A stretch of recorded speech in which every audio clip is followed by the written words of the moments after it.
su-aashani waxay leedahay assalaamu calaykum walaal hadda ka hor anigoo qaangaar ah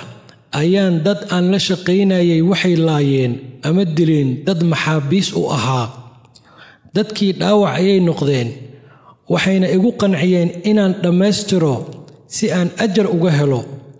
warkiina waan qaatay oo waan dhammaystiray waa maxay xaalkaygu falyatafadal sheekh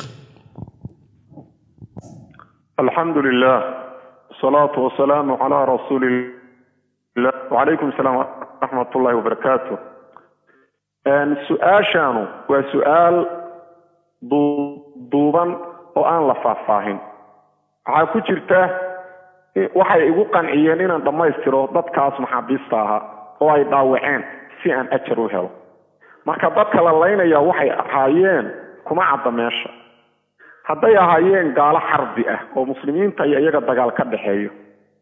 aadna dhamaystirtay ajarkii aad hesho hadday ahaayeen dad muslimiina laakiin dad kale muslimiina dilay oo xaq loogu yeeshay in loo qisaaso loo dilo dadka dilayana ay yihiin kuwii xaqa u lahaa inay wax qisaastaan oo ay ku wakiisheen dhamaystirkana ajarkaagii baad heshay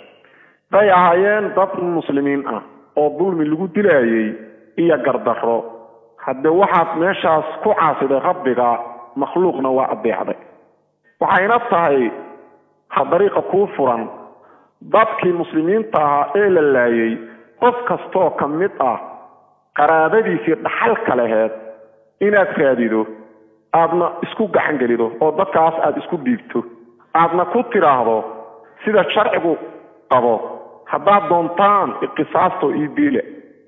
haddaad doontaanna iska kay cafiye haddaad doontaanna diya iga qaata sidaas ayaad ku beri noqon kartaa hadday dadkaas u ahaayeen dad muslimiin ah oo dulmi lagu leynayay haddii dadkiiba aadan garanayn oodan qof aadan ka garanayn haddaad qof ka garanayn waa inaad isku dhiibtaa haddaadan qofna ka garanayn asii aad dad muslimiina dulmi ku layday marnaba ha quusan naxariista ilaahay ha ka quusan سيد رب العالمين أوري قل يا عبادي الذين أسرفوا على أنفسهم لا تقنطوا من رحمة الله إن الله يغفر الذنوب جميعا إلى ماذا حدود بي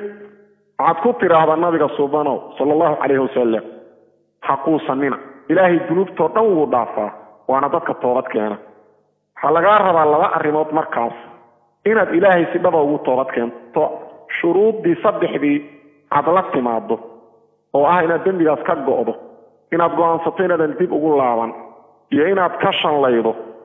tan kaleetana dadka haddee xuquuqdoodii waa lagugu leeyahay cid la siiyana la garan maa waa inaad dadkaas diyadoodii xoolo la-eg aada masaakiinta siido ood sadaqaydo sababtoo xaqa banu aadamka ciddii laheedaa la siiyaa haddii la gara waayana waa takhallus si loo sameeyo waa la bixiyaa si ay ayagii berri waxa weeyaan ugu noqoto sadaqo marka dariiqaas ayaa kuu furan marnaba ha quusan naxariista ilaahayna ha ka quusan ilaahay si dhaba ugu toobadkeen wallahu aclam